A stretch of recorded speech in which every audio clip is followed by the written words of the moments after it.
করা কোনো চিন্তা তন্ত্র মতবাদ দিয়ে পূর্ণ সংস্কার করা সম্ভব হবে না। ভাই এবং বন্ধুগণ, আল্লাহ তাআলা বলেন যদি এটাকে ফলো করো হুদা, তাহলে সঠিক পথ পাবে।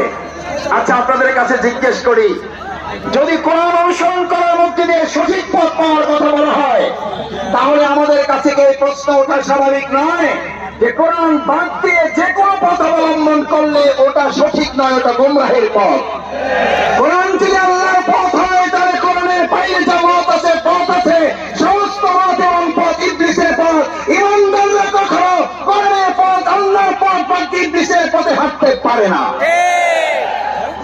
আজ আমাদের এই কোরআন দায়িত্ব দিয়েছে, ফামান তাবিআ হুদা, তাহলে তোমরা সঠিক পথ পাবে, আসল পথ পাবে। আমাদের এই প্রিয় মাতৃভূমি বাংলাদেশ স্বাধীন হওয়ার 53 বছর পার হলেও